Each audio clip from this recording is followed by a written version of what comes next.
So today's esthetician chat is gonna be real cutthroat. Okay, I'm gonna go real in. I'm gonna go there. This is 3 reasons why your aesthetics business is not growing. Okay, so you definitely want to get your notes out. You want to chit chat a little bit because this might be some cutting for some of you guys, but I'm really gonna go there. So the number 1 reason why a lot of your aesthetics businesses are not growing, and I'm just going to jump in from the beginning, because you have no plan. You have no plan for your business whatsoever. The thing with planning, organizing, marketing, schedules, all of that, you just don't have a plan. And I think I'm up to like 1,200 businesses that I follow right now on Facebook.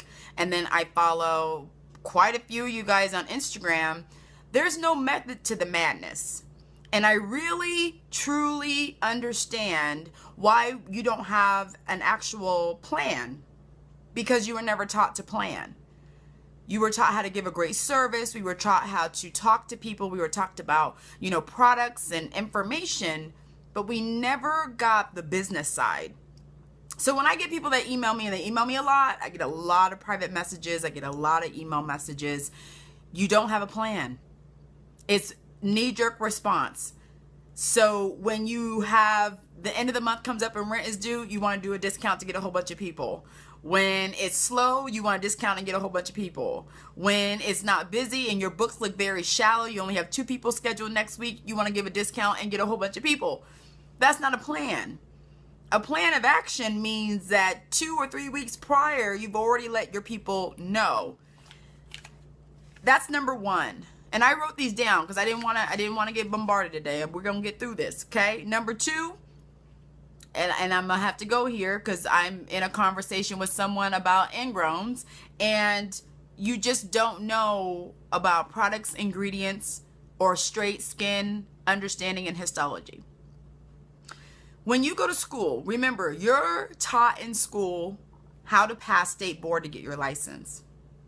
That is it. They're going to give you the bare minimum. It's up to you, once you have your license, to continue your education. Okay? Continuing your education means you take classes, you look up information, you challenge your mind, you read articles that come out. I just got mine today in the mail. Let me grab it for you. So you read your Skin Inc. article, you read, you get yourself educated. You do not go into your Facebook group and ask a question and see what people's opinions are.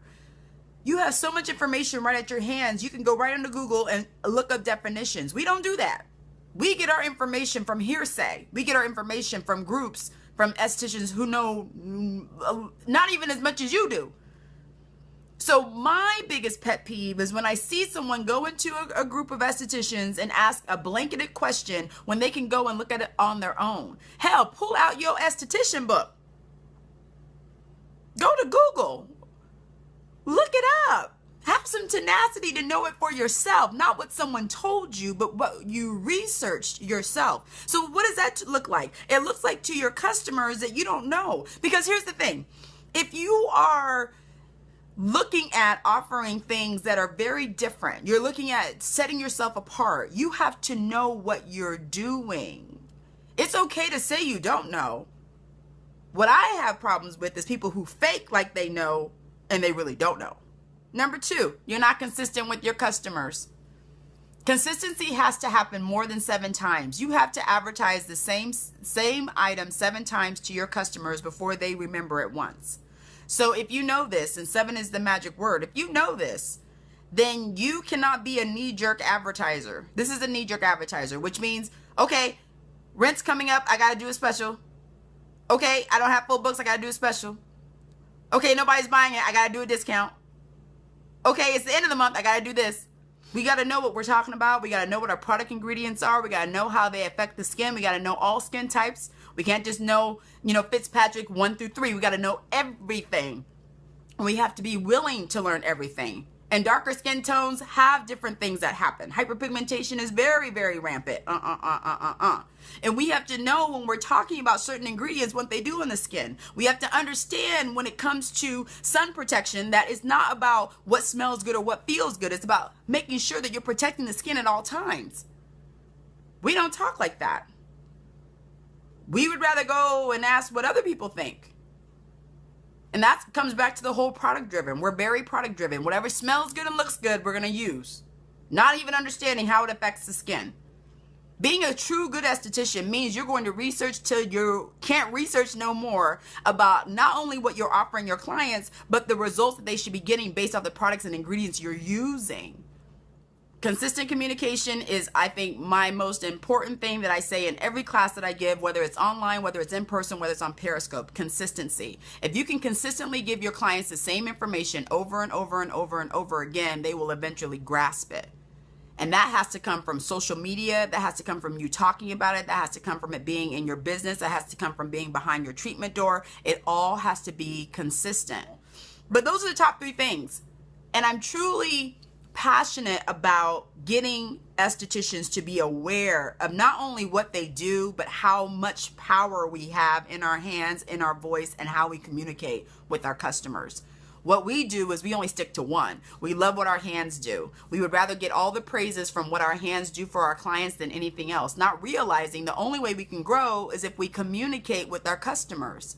The minute you offer communication, the minute you appreciate your customers for supporting you and giving you money and allowing you to eat, then all of that comes together. But if you have no plan, if you have no understanding, thank you. If you have no understanding of that, that's where we get frustrated and we go to the knee jerk. And I see it every single day. Instagram for me is so much more of a Tourette's kind of application. You know why? Because you can follow 2 or 3 different businesses in our industry, and one day they could be great and everything's great, and the next day it's like, where are you? I need to do a discount. The first 5 people who call me will get this. It's like, okay, but did you, in every post, did you give a phone number? Did you give an email or a website that people connect with you? If you don't do that every post, how do you expect people to give you any kind of communication?